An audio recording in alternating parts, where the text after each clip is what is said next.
J'ai toujours eu un rapport un peu spécial à l'intimité, un rapport peut-être même bizarre selon certaines personnes. À la base, je suis quelqu'un qui vient d'une génération où on se montre beaucoup.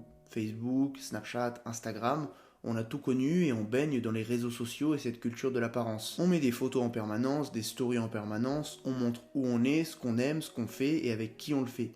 Mais personnellement, j'ai jamais trop aimé jouer à ce jeu. Au contraire, moins on en sait sur moi, mieux je me porte. Et cette attitude, ça finit même par impacter des fois mes proches. Par exemple en termes d'expression d'émotion, ou même je ne parle pas trop de mes projets en cours, parce que je pars du principe qu'un projet en cours, ça ne vaut pas trop la peine qu'on en parle, parce que je préfère parler de quelque chose de fini et de réussi entre guillemets. Et de base, je pense que j'ai développé cette mentalité et cette attitude justement parce que je viens de cette génération. Justement parce que j'ai baigné dans cette culture de l'apparence. Depuis tout jeune, je vois des gens mettre des choses très intimes sur les réseaux sociaux. Donc c'est une chose à laquelle j'ai réagi en justement préservant le plus possible mon intimité, je pense. J'ai grandi dans une ambiance où l'intimité n'est plus quelque chose à laquelle on apporte beaucoup de valeur en réalité. L'intimité est assez débridée, la frontière limite n'existe plus entre le public et l'intime. Et tout ça, ça peut se comprendre, comme je l'ai dit, on est de plus en plus dans une culture de l'apparence, et par souci d'apparence, on se montre. Il est presque obligatoire de se montrer sous son meilleur jour pour avoir des opportunités dans la vie aujourd'hui. Et quoi qu'on en pense, se montrer, ça a son importance, c'est non négligeable. Surtout, comme dans mon cas, on veut créer du contenu sur Internet. On a tous besoin de s'identifier aux personnes qu'on suit. Ça passe par un visage, une apparence, une attitude,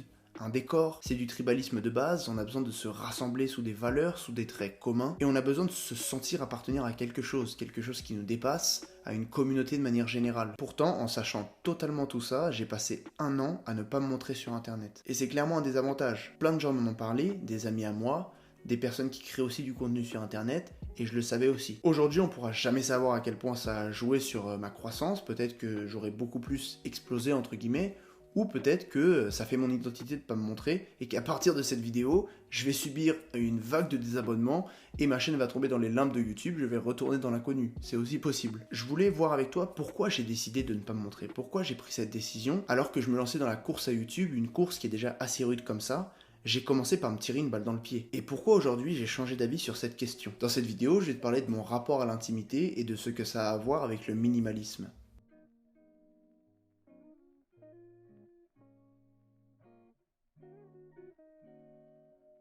La première raison pour laquelle j'ai décidé de ne pas me montrer quand je me suis lancé sur YouTube, c'est pour que les gens qui me suivent se concentrent sur mon discours, sur mes valeurs et sur ce que j'ai à dire, pas sur mon image personnelle. À travers mon contenu, j'ai envie de faire passer plusieurs messages. Premièrement, faire moins mais mieux, ça peut être applicable dans n'importe quel domaine de ta vie. J'ai aussi envie de t'expliquer qu'avec le minimalisme, tu peux faire exploser ton énergie et ta productivité au quotidien. J'essaye de te délivrer des messages de développement de ta santé, de ton énergie, de toi-même, mais aussi de t'apporter des notes sur la philosophie, la psychologie, et tout ça englobé par la philosophie du minimalisme. Donc je pensais que parler devant une caméra, ce n'était pas nécessaire pour faire passer ce message et ses valeurs. La deuxième raison pour laquelle je ne me suis pas montré pendant maintenant un an sur YouTube, c'est que mon image est sacrée. Attention, je t'arrête tout de suite, je ne me prends pas pour un prophète ou n'importe quelle divinité, c'est juste qu'au sens propre du terme, je pense qu'il faut vraiment conserver mon image et je trouve que c'est important de garder une certaine intimité. Et moi, le curseur de l'intimité, je l'ai mis à mon visage, je voulais pas montrer mon visage. Donc pour des raisons de tranquillité et même de vie privée, je trouvais ça mieux comme ça, je préférais y aller à mon rythme. Évidemment, j'ai sacrifié certaines choses, mais dans la vie, il faut parfois faire des concessions et des sacrifices. Cette chose-là, c'était quoi? Des abonnés supplémentaires. Mais de l'autre côté, j'avais une tranquillité d'esprit et je pouvais me concentrer sur ce qui comptait, c'est-à-dire la création d'un message et d'un contenu. La troisième raison qui fait que je n'ai pas montré mon visage tout de suite sur YouTube, et c'est une des raisons les plus importantes aussi, et peut-être que tu pourras t'en servir dans ton quotidien, c'était une décision éminemment minimaliste de ne pas me montrer sur YouTube. Je te l'ai déjà dit à l'occasion de plusieurs vidéos, mais personnellement je suis pas un YouTuber, j'ai une activité à côté, mais j'avais vraiment envie de partager ce message autour du minimalisme. Donc quand j'ai décidé de me lancer sur YouTube, je me suis posé la question suivante. Comment me lancer le plus vite possible au regard de mes points forts actuels? C'est quelque chose que je te demande souvent de faire, c'est de te demander quelle est la chose qui rendrait tout plus facile. J'ai donc mis les choses à plat et sur le moment, voilà ce que j'avais. J'avais un bon micro qui datait d'une époque où je touchais un peu à l'audiovisuel et j'avais 2-3 petites compétences en montage. Par contre, me filmer, ça représentait une énorme friction.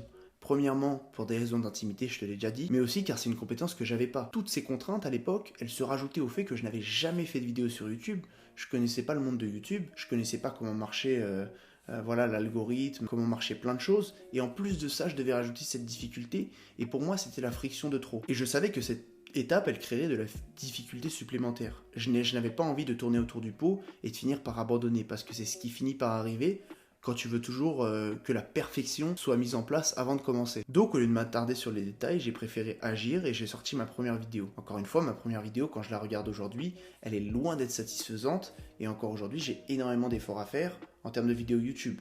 Mais ça rejoint un message dont je te parle souvent, c'est que fait est mieux que parfait. Si tu as une idée en tête, essaye toujours de simplifier le plus possible, de voir quels sont tes points forts à l'instant T et de voir quelle est la chose qui rend tout plus facile. En simplifiant une tâche, tu laisses place à l'action et tu réalises concrètement tes objectifs. Et complexifier ta tâche, ça n'a rien de bon, ça va juste te faire abandonner avant même d'avoir commencé. Donc si tu disposes d'un minimum de compétences pour te lancer dans quelque chose, lance-toi et arrête d'hésiter 50 ans. Et tu verras que tes compétences s'amélioreront en passant à l'action, pas en élaborant des plans compliqués. Bon, maintenant que tu as compris pourquoi j'ai passé tout ce temps à pas montrer mon visage sur YouTube, j'aimerais bien t'expliquer aujourd'hui pourquoi je me présente à toi aujourd'hui, pourquoi je vais commencer à me montrer, à faire des vidéos différentes d'avant. En un mot, et c'est la raison principale, la créativité, c'est ultra important pour moi et je dirais que c'est mon projet sur YouTube, mais de manière plus générale, c'est un projet de vie en réalité. La zone où je me sens bien, c'est la création.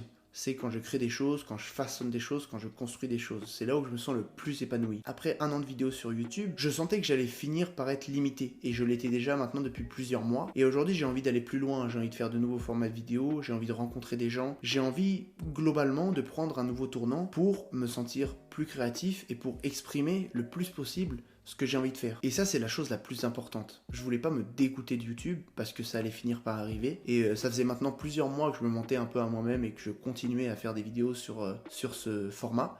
Mais ce format est assez limité. Pour garder la motivation, selon moi, il faut pas qu'on nous enlève une certaine sorte d'autonomie.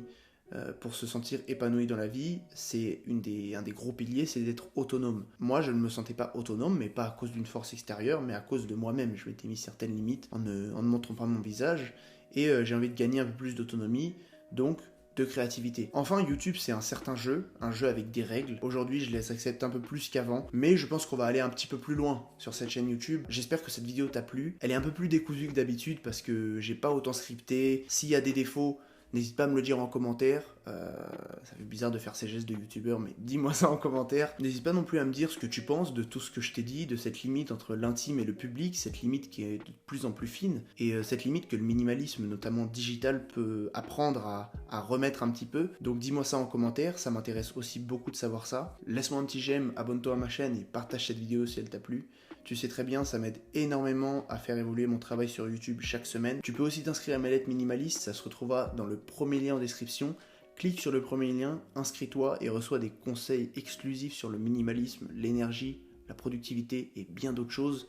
Des choses que je ne partage pas ici parce que j'ai pas le temps ou parce que j'ai pas envie. Là-bas on est bien, c'est une plus petite communauté, mais tu recevras des conseils chaque semaine. Voilà pour moi, j'espère que cette vidéo t'a plu. De mon côté, je te dis à la semaine prochaine pour une nouvelle vidéo minimaliste.